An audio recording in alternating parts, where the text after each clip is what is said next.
Baik pelajar, untuk tajuk membina perwakilan data, kita sudah belajar untuk memaparkan data kita dalam dua bentuk grafik, iaitu carta palang dengan carta pie. Sekarang kita belajar untuk memaparkan data kita dalam bentuk grafik yang ketiga, iaitu graf garis. Apakah itu graf garis? Jom kita tengok sama-sama.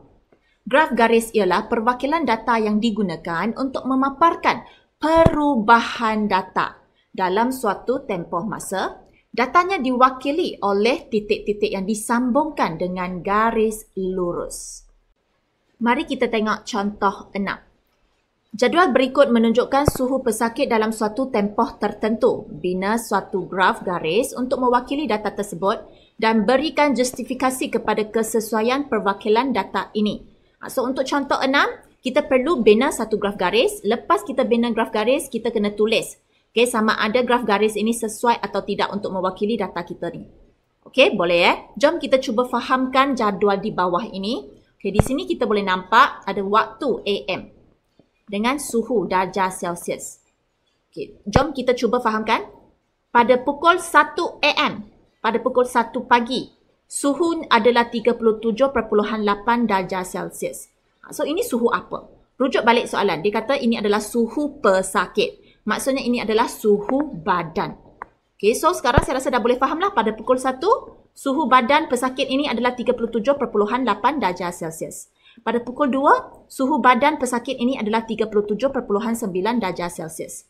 Okay, sampailah pada pukul 10 pagi, okay, suhu badan pesakit ini adalah 37.5 darjah Celsius. Baik, pelajar, dah sangat jelas ya. Jadual ini dia paparkan data apa. Okay, jom kita mula bina graf garis. Okay, so untuk graf garis, kita perlu juga ada garis mengufuk dengan garis mencancang. So, kita mula dengan lukis garis mengufuk. Mengufuk iaitu melintang ya. Sebelum ni saya pernah bagi tahu ya. Okay, dan lepas tu saya perlu lukis lagi satu garis mencancang. Teneng. Ini dia. So, kita perlu ada garis mengufuk dengan garis mencancang. Okay, sebelum kita teruskan, kita perlu tengok dulu. Waktu dengan suhu. Mana satu yang patut kita letak pada garis yang mencancang, mana satu yang patut kita letak pada garis yang mengufuk. Okay, kalau graf garis. Pelajar sebenarnya korang dah tahu kan, kalau kita nampak graf garis tu, biasanya dia akan tinggi rendah macam ni, betul tak? So, mana satu nilai yang dia akan kejap tinggi, kejap rendah, kejap tinggi, kejap rendah? Suhu ataupun waktu, pelajar? Suhu, betul. So, suhu akan berada pada paksi yang mencancang. Okey, untuk waktu, nampak tak? Dia punya nilai tu? Seragam. Nampak tak? Dari 1 sampailah ke 10. Okey, nilai dia bertambah dengan seragam. So, ini sesuai kita letak pada paksi yang mengufuk di sini. Okey, sebenarnya pelajar tak payah risau. Kalau awak salah letak contohnya, okey, yang waktu AM ini, awak letak di paksi yang mencancang, lepas tu suhu awak letak pada paksi yang mengufuk. Okey, nanti graf yang awak dapat, dia akan macam ni. Ding ding ding ding ding ding ding ding macam ni. So, pelik lah.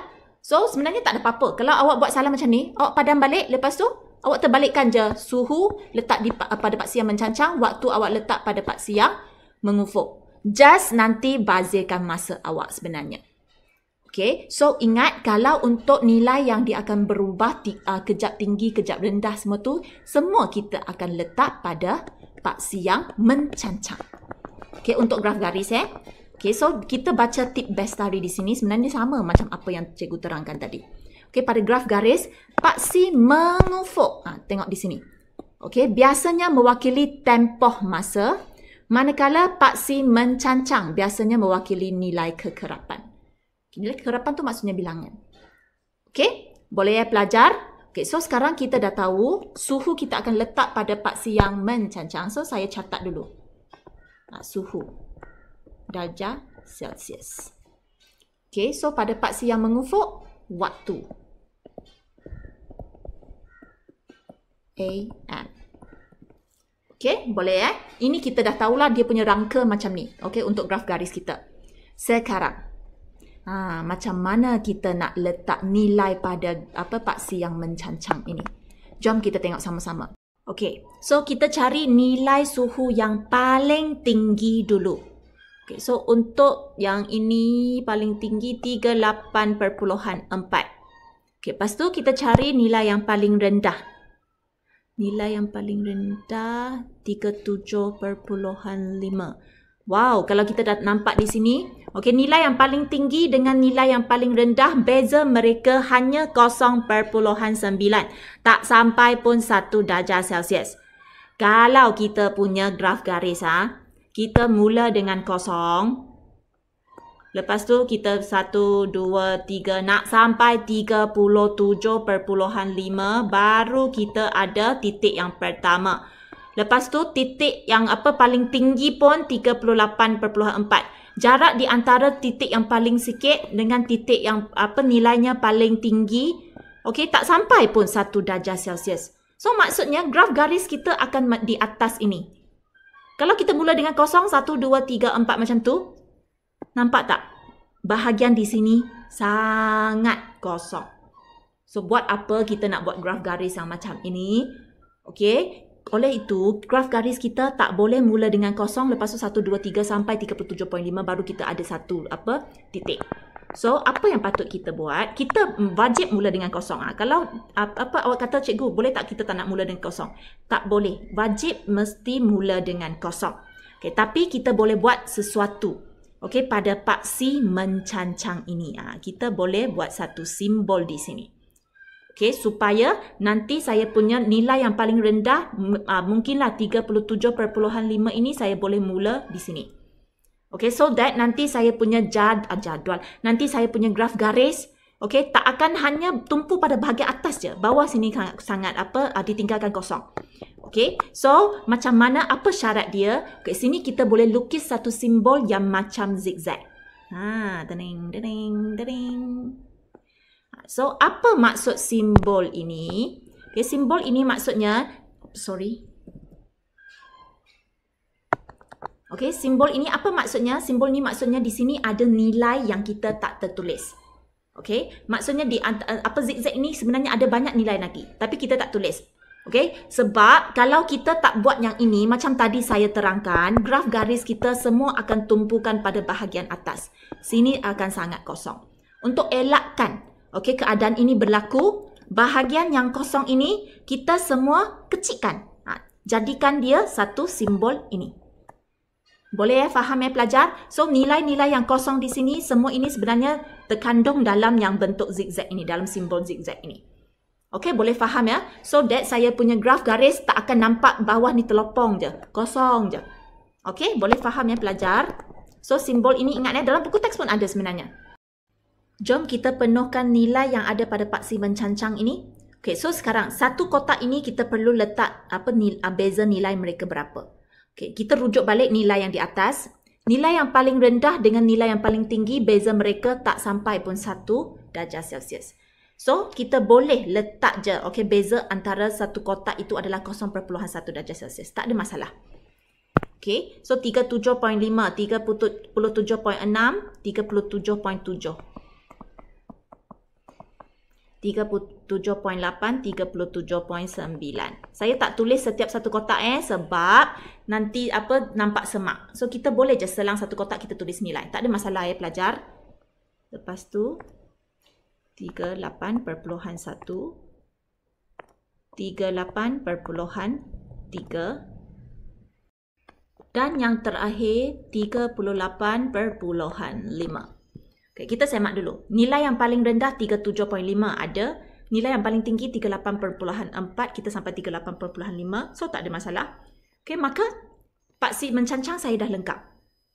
Okay, sekarang kita tengok pula paksi mengufuk waktu.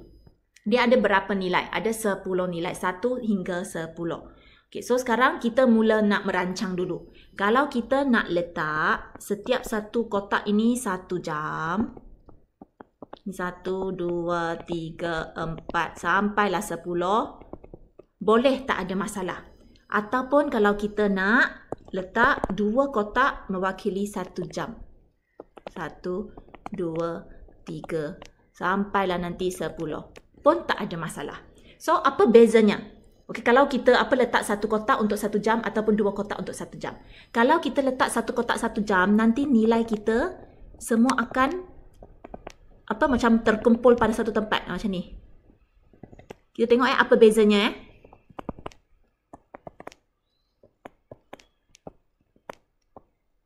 Graf mana satu akan nampak lebih luas, lebih besar? Graf yang Paksi mengufuk dia 2 kotak untuk 1 jam, betul tak? Kalau awak buat 1 kotak untuk 1 jam, tak salah sebenarnya. Tapi nanti graf kita akan nampak sempit sikit. Okey, dia taklah cantik sangat. Okey, so apa tujuan kita wakilkan data kita ataupun paparkan data kita dalam bentuk grafik seperti graf garis ini? Supaya orang tengok dari jauh, dah jelas. Okey, kalau kita buat kecil sangat, apa gunanya kita nak buat graf garis kalau macam tu? Okey, sebab graf garis ini supaya kita nak buat supaya orang lain tengok tu jelas.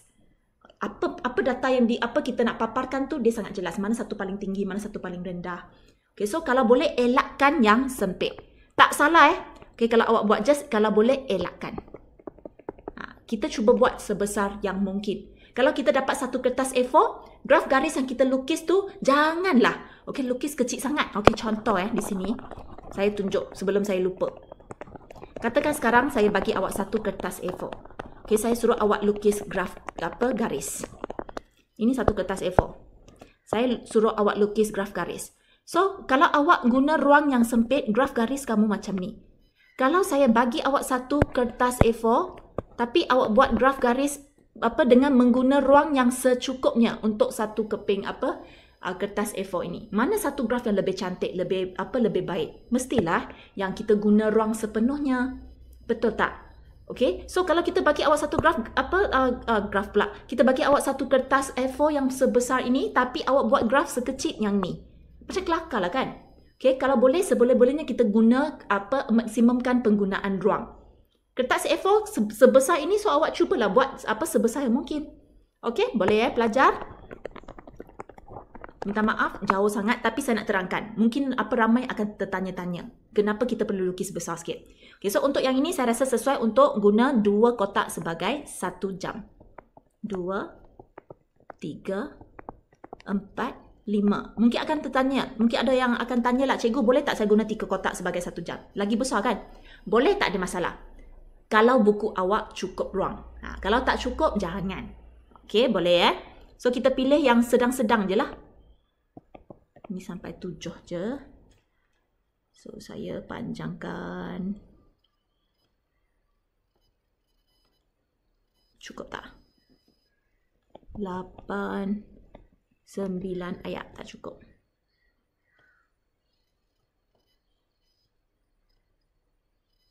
10. Cantik di sini. Okey, so paksi mengufuk, paksi mencancang. Kedua-dua saya dah siap label. So sekarang tinggal nak plotkan titik sahaja. Jom kita tengok yang titik pertama. Tadang. 137.8. 1 di sini. So nanti titik saya akan berada sepanjang garis ini. Salah satu tempat pada sepanjang garis ini Ini 1. Lepas tu 37.8, 37.8, 37.7, 37.9, 37.8 di tengah-tengah ini. So tempat persilangan 37.8 dengan 1 ini garis 1 dengan garis melintang 37.8 ini, tempat persilangan dia itu adalah titik kita. So saya guna warna purple. So ini dia saya punya titik. So sekarang saya padam balik yang warna hijau. Okay. So, ini titik saya yang pertama. Okay. Lepas tu untuk titik yang kedua, 37.9. 37.9 di sini. Lepas tu ini titik yang kedua. 37.9. Lepas tu 2. Okay. So, boleh pelajar. Kita tahu kan macam mana nak plotkan titik. Sekolah rendah dah belajar Okay. Untuk jam untuk jam 3 pagi 38.2, 38.2, 38.1, 38.2, 38.4, 38.2, 38.4, Lepas tu balik semula kepada 38.2 untuk jam untuk 5 pagi. 37.9, 37.9. 37.9. Lepas tu 37.6, 37.6. 37.6 di sini. 37.6. Lepas tu 37.5. Ini yang terakhir 37.5 di sini. Okey, so saya dah siap plotkan semua titik. Seterusnya saya perlu sambungkan semua titik dengan garis lurus. Ini saya nak ingatkan. Kebanyakan pelajar dia sangat suka terus sambungkan macam ni je. Suka hati dia je. Tening, tening, tening, tening. Macam ni lah. Macam-macam dia graf garis yang korang lukis ni. Padahal orang kata nak sambungkan dengan garis lurus. So please gunalah pembaris.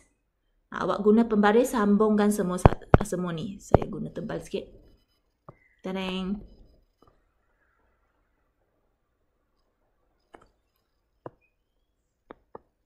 Tadang. Tadang. Sambungkan betul-betul pelajar. Saya guna yang digital, so mungkin nampak kurang kemas.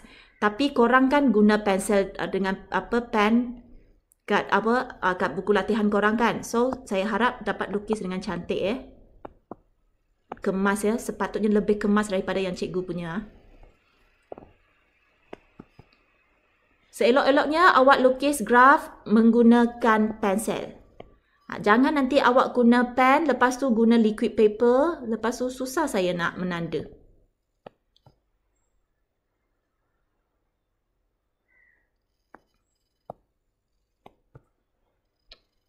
Okey, ini dia saya punya graf garis. Cantik kan? Okey, sebab saya ikut saya ikut skala yang betul. Okey, sebab kan saya dah pernah cakap, jangan ikut suka hati awak, tiba-tiba satu kotak, tiba-tiba dua kotak, lepas tu tiga kotak, lepas tu satu kotak balik. Tengok, semua bilangan kotak saya sama, seragam. Ini pun sama, nilai dia semua seragam. Okey, oleh itu graf garis saya nampak kemas. Kalau awak punya guna ikut skala suka hati awak, nanti graf awak akan nampak pelik dan hodoh. Okey, so seperti biasa, graf garis ini belum lengkap selagi tak ada nama. Okey, so ataupun tajuk. So kita perlu tulis tajuk untuk graf ini. Okey, suhu pesakit ataupun suhu badan pesakit. Ikut suka hati awak asalkan maksud dia sama ya. So saya ikut yang buku teks, dia kata suhu seorang pesakit. Okey. Habis, saya dah bina satu graf garis untuk data yang diberi ini. Okey, so sekarang soalan saya. Sesuai tak kalau kita nak guna graf garis untuk mewakili data saya ini ataupun memaparkan data saya ini? Ini tentang suhu badan. So, kalau kita guna graf garis, kita nampak sangat jelas, betul tak? Pada pukul 6 hingga 7 pagi, suhu badan dia kekal. Nampak? Sebab dia sama. Okey, pada pukul 7 hingga 9 pagi, suhu badan dia kekal sama. Pada pukul 4 pagi, suhu badan dia paling tinggi. Pada pukul 10 pagi, suhu badan dia paling rendah. Nampak? Okay, senang je kita nak baca. Okay, tak payah baca yang banyak-banyak nombor dalam jadual yang ini. Okay, bukan kata jadual ini tak sesuai untuk wakilkan data ya. Okay, akan tetapi kalau kita wakilkan dalam bentuk graf ataupun bentuk grafik seperti graf garis ini, tengok, senang je kita boleh baca semua maklumat yang ada. Okey? Boleh ya? So, sekarang kita perlu berikan justifikasi tentang kesesuaian perwakilan data ini. So, kita semua memang rasa sesuai kan? So, kita jawab je lah. Graf garis ini sesuai digunakan untuk memaparkan perubahan suhu badan pesakit itu dalam tempoh masa